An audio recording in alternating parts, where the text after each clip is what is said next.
આજે હું ને તમે બધા માયામાં આપણે ફસાઈ ગયા છીએ. માયામાંથી કોઈ બહાર નીકળતું નથી ને કર્મ કરવું જરૂરી છે. આપણે માટે એવું કર્મ છે સંસારી માટે કે આપણા બાળકોને આપણે મોટા કરવા, ભણાવવા, ગણાવવા, એની સારી પોસ્ટ સુધી પહોંચાડવા, એ આપણું સાચું કર્મ છે. ઘર એક મંદિર છે. પૈસા જરૂરી છે ઘર ચલાવવા પૂરતી, આપણા બાળકોને પરણાવવા, પલટાવવા, ભણાવવા, ગણાવવા એ પૂરતી. બાકી પૈસા સાથે નહીં આવે. ભક્તિ, પ્રેમ, લાગણી, ગરીબ, લુલા, લંગડા, જેને ખાવાનું નથી, પીવાનું નથી, એને પૂછો. બેન દીકરીને પૂછો, કોઈ ગરીબોને પૂછો, દાદાનો, કાકાનો, મામાનો, માસીનો, ભાઈનો, કે ભાઈ તારે કાંઈ તકલીફ, ભગવાને આપ્યું હોય તો મદદરૂપી બનવું. બાકી ના આપ્યું હોય તો કોઈને આપણા ઘર બાળને તીરથ ન કરાય. પેલું આપણા પોતાનો પરિવાર, પછી કુટુંબ, કુટુંબ આવ્યા પછી આપણો ગામ, આપણું સમાજ, આપણો સમાજને પૂર થયા પછી પર સમાજ. આ એક શાસ્ત્ર નિયમ છે. આપણે બધી મમતા છે. પછી એક વાર નારદજી, વિષ્ણુ ભગવાન વૈકુંઠમાં લક્ષ્મીમાન બે બેઠા હતા. નારદજી ગયા કે માયા શું કહેવાય? આ બધા માયામાંથી બહાર નથી નીકળી શકતા. તો કૃષ્ણ ભગવાને કઈ ઉત્તર ના આપ્યો. એક કામ કર, તું મારા માટે પાણી ભરી આય નદીએથી.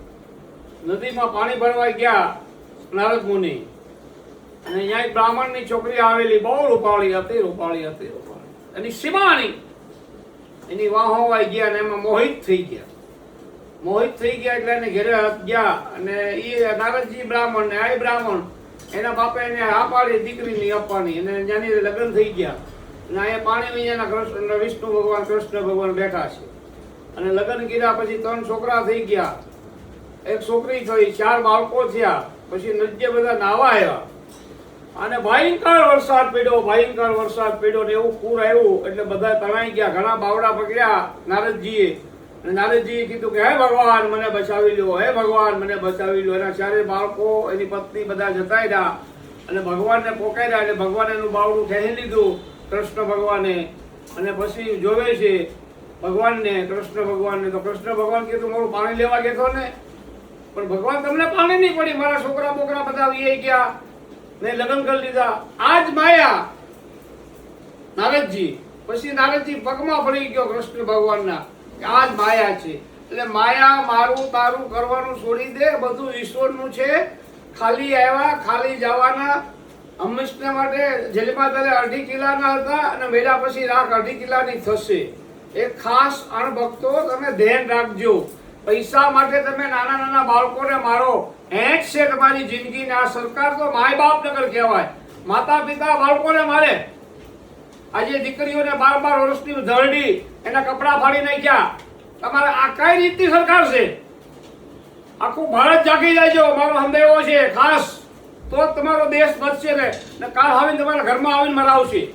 એક ખાસ ધ્યાન રાખજો. અણભક્તો જાગી જાયજો બધા, અણજાગૃતિ થઈ, જાગૃતિ બધા થઈ જાયજો, એક થઈ જાઓ તો તમારો પાર આવશે, નગર પાર નહીં આવે. તમને બજરંગદાસ બાપાની કથા આપું છું. 26 તારીખે ગુરુ પૂર્ણિમા આવે છે. બગદાના બજરંગદાસ બાપા મૂળ હતા મારવાડના. જ્યારે હવામાન જનતાણી બ્રાહ્મણની, ત્યારે યુદ્ધ બહુ થયું બ્રાહ્મણને, ક્ષત્રિયોને, એમ કરીને બધા જુદા જુદા ભાગલા પડી ગયા. અને ત્યાંથી રામાનંદી સાધુ હતા, ત્યાંથી આવ્યા ભાવનગર પાસે લાખણકા. લાખણકા આવ્યા પછી ત્યાં વસ્યા, અને બજરંગદાસ બાપાનો ત્યાં આવીને એની માતાને પહેલો ખોળો રહ્યો. બજરંગદાસ બાપાનો છોકરાનો જન્મ થયો. એ પિયર જતા હતા, અધેવાડાનું પિયર હતું. અધેવાડાના માં જતા હતા એટલે ત્યાં નાનું એવું હનુમાન દાદાનું મંદિર આવ્યું, અને એને દુખાવો થયો એટલે મંદિરમાં બધા 2-3 ભાઈઓને મળી અને હનુમાન દાદાના મંદિરમાં બેહ્યા, અને ત્યાં એનો જન્મ થયો. એટલે ઝાંઝરિયા હનુમાન કહેવાય બજરંગદાસ બાપા. એટલે એનું નામ પડ્યું ભક્તિરામ. પછી ધીમે ધીમે મોટા થયા અને એના સીતારામ ગુરુ પાસે શિક્ષા લીધી. 12 વર્ષ સુધી શિક્ષા લીધી. 12 વર્ષ તપ કર્યો ભગતરામે. 12 વર્ષ તપ કર્યો. એનું નામ ભગતરામ હતું, ભક્તિરામ. ખૂબ તપ કર્યો, ખૂબ તપ કર્યો, અતિ તપ કર્યો. પછી 4 કુંભ મેળા કર્યા, 4 ધામની યાત્રા કરી, બધે જીએલા. ત્યાંથી પછી નાસિકથી મુંબઈ આવ્યા.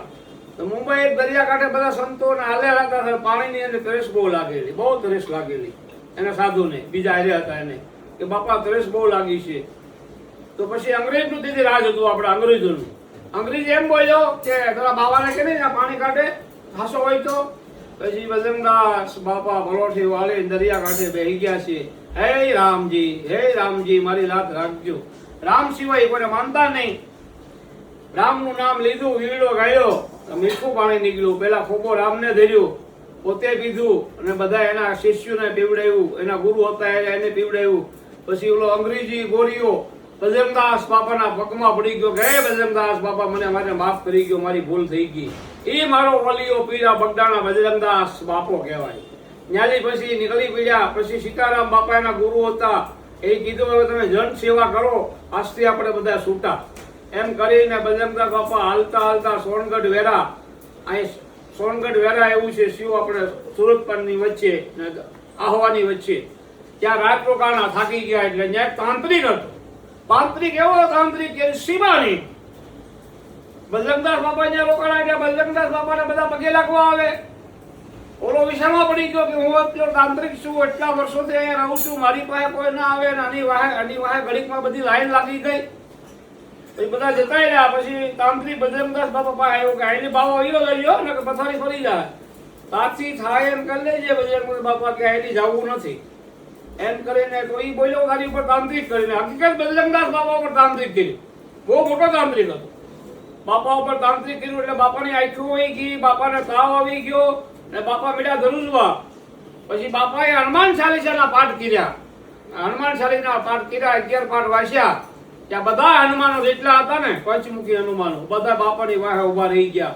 બાપાની આંખો પાછી આવી ગઈ અને બાપાનો તાવ જતો રહ્યો અને બાપા એકદમ કરદા જેવા થઈ ગયા. ત્યાં ઓલો તાંત્રિક આવ્યો, હે બાપુ મને માફ કરી ગયો, મારી ભૂલ થઈ ગઈ, મેં તમારી પર તાંત્રિક કરી. તો બજરંગદાસ બાપાએ કીધું તાંત્રિક આજથી કરતો નહીં, તાંત્રિક વિદ્યા કોઈ ઉપર કરતો નહીં, હાસી વિદ્યા કરજે. તું હાસું કાર્ય કરીશ તો તારી આજે ભગવાન રહેશે, નકર ભગવાન જિંદગીમાં નહીં રહે. એટલે સત હોય ત્યાં ભગવાન રહે છે, ખોટા ધંધા કરે ત્યાં ભગવાન કોઈ આવતો નથી. તાંત્રિક છે 5-15 દી 20 દી હારું રહે. એક પ્રેમ કરતા હોય ને એ તાંત્રિક કરાવો તો જિંદગીભર રહી શકે છે. બાકી બીજા તાંત્રિકમાં ધંધા માટે તમે કરાવો તો લાઈફમાં રહેતું નથી. ધંધો 5-15 દી હારો હોય પાછો હતો ને એવું દુઃખી થઈ જાવ તમે. એ તાંત્રિકમાં જવું નહીં. જાવું ના જાવું તમારી બધાની મરજીની વાત છે. હું નથી કહેતો કે બ્રાહ્મણો પાસે જાઓ કે જ્યોતિષ પાસે જાઓ.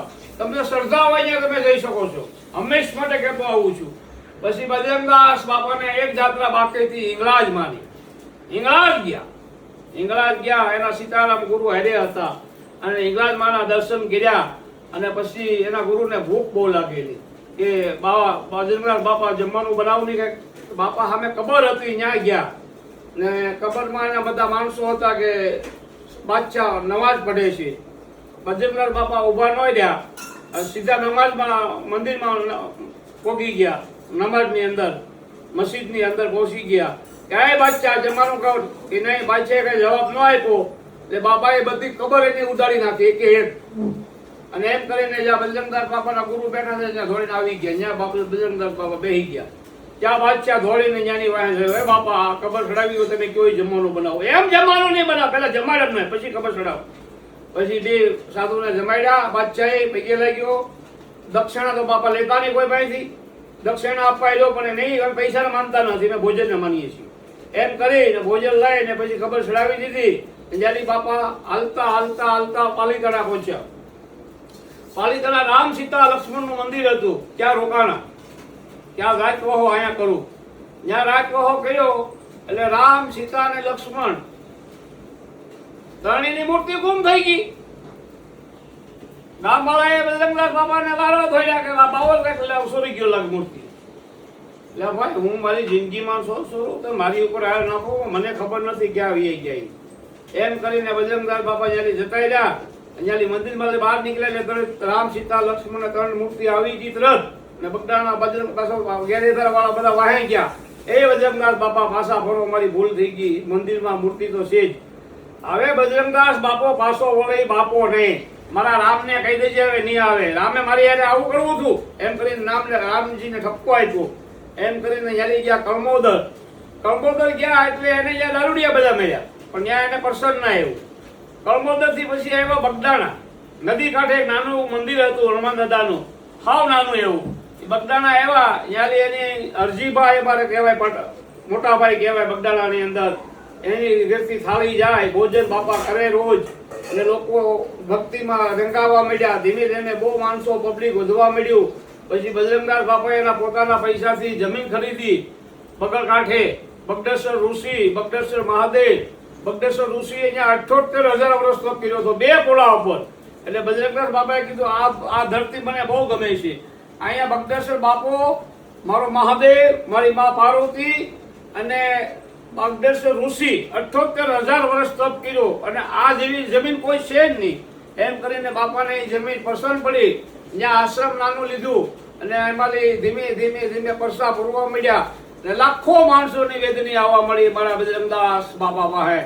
અને એમ કરી અને અહીંયા બજરંગદાસ બાપા હતા એ મારી ઘરે 4 વાગે રોજ જમવા આવતા. મારા બાપુને મારી માને કે ખીચડી ને કઢી ખાઈને વૈયા જાય, દૂધ પી અને ખોબો ચોકલેટ ભગાવતા હતા. અને અમે સમિતિ હતી બગદાણા, એટલે અમે ખાંડ લેવા જતા, અમે સેવા કરતા, ત્યાં ખોબો ખાંડ આપતા. દીદી અમારી પાસે કઈ હતું નહીં. કોઈ બજરંગદાસ બાપા બ્રાહ્મણને ભેગે લાગવા ન દેતા. રામાનંદી સાધુ હતા કે તમે ભૂદેવ છો, મને કે તમારે ભેગે નહીં લાગવાનું, તો હું તમને ભેગે લાગુ. એ મારો બંડી ધારી. એ સાંભળાની અંદર રોટલા ખાય, તો ગામવાળા કે બાપો સાંભળામાં રોટલા ખાય. ગામ અહીંયા ઢેઢોળો તો હોય જ તે. લોકો અમે બોલે કે સાંભળું હોય કે આ જે શરીર છે એ સાંભળું જ છે. સાંભળામાં ખાઓ કે થાળીમાં ખાઓ, શું ફરક પડે? એટલે બજરંગદાસ બાપા બીડી બહુ પીતા, બહુ બીડી પીતા. છેલ્લે બગદાણાથી ત્યાં સત્તાધાર ગયા, સત્તાધારથી રાજકોટ ગયા બટુકભાઈ. ત્યાં બટુકભાઈ હોની કહેવાય. ત્યાં શેલા ગયા અને કીધું કે તું મારા શેલા રામ રામ છે અને તું આવજે બગદાણે, મારે તને બંડી આપવાની છે. એમ પછી હોની આવ્યા એને બંડી આપી. એના ઘરમાં કાંઈ નહોતું, આજે અબજો કરોડો રૂપિયા છે એના ઘરની અંદર. તે પછી બાપાએ સમાધિ લઈ લીધી, અને એ બટુકભાઈ દરબારે આખી ચાંદીની મૂર્તિ આપેલી છે. ત્યાં બટુકભાઈ દરબારે અરુણ મહેતાએ એવો કરીને બટુકભાઈ દરબાર બધાએ એમ કરીને ટ્રસ્ટ બનાવ્યું, અને બજરંગદાસ બાપાનું જબરજસ્ત મંદિર બન્યું. આજે ગુરુ પૂર્ણિમા 26 તારીખે બાપાની આવે છે. આજે બાપા રામજી જે કરે તે મારો રામ કરે, હું કાંઈ કરતો ના. રામની દીવો ચાલે છે, રામની જ્યોત છે, બધું કરે રામ કરે. એકવાર લક્ષ્મીમાં મળવા આવ્યા, તો લક્ષ્મીમાએ કીધું કે હું તમને વરવા આવી છું. તો હું તો બાવા છું, ફકીર છું, મારી પાસે કાંઈ છે નહીં, મારે શું જરૂર છે? નહીં, પણ મને રાખો તમે. તો એમ કરીને ખિસ્સામાં મૂકી દીધી, બેસી જાઓ ખિસ્સામાં મળતા. બંડીમાં જેટલું કાઢે એટલા પૈસા બધી ખૂટતા નહોતા. એ મારો બજરંગદાસ બાપો. આજે 26 તારીખે 15 થી 20 લાખ માણસો થશે. બગદાણા જેવું કોઈ સ્થળ નથી. આજે ચૂલા પર રસોઈ થાય, સમજી લેજો ભક્તો. આપણે ઘરે 5-10 મહિના આવ્યો હોય તો આપણે ગુંજાઈ જાય. એક ધાન આવી હોય તો આપણે 2-3 મહિના પહેલા તૈયારી કરી. ત્યાં તો રોજનું 1,00,000-2 લાખ માણા તો જમે જ છે એટલી દર. આ તો ગુરુ પૂનમનો 15 લાખ માણા કહે. એ મારો બગદાણા ઓલિયો પીર, જાગરીયો હનુમાન, એમાં સાક્ષાત રામજીનો વાસ હતો. મારો રામ કરે તે સાચું. એ મારો બગદાણા વાળો બજરંગદાસ બાપો. એક ખાસ ધ્યાન રાખજો, બગદાણા જેવું કોઈ સ્થળ નથી. બધે જાઓ તમે યાત્રા કરવા, હું એમ નથી કહેતો બગદાણા જાઓ. વીરપુર જાઓ, વીરપુર, સત્તાધાર, બગદાણા, સત અમરદેવીદાસ. સૌરાષ્ટ્રની અંદર સંતોની ભૂમિ છે. જુનાગઢ છે, બધા જુનાગઢની અંદર બધા ભગવાનો છે તમામ. સમજી લેજો ભક્તો. તમે હરિદ્વાર જાઓ, આમ જાઓ, બધે જાઓ, પણ બગદાણા જેવું ક્યાંય સ્થળ મેં જોયું નથી. ઓમ નમો નારાયણ, જય શ્રી રામ.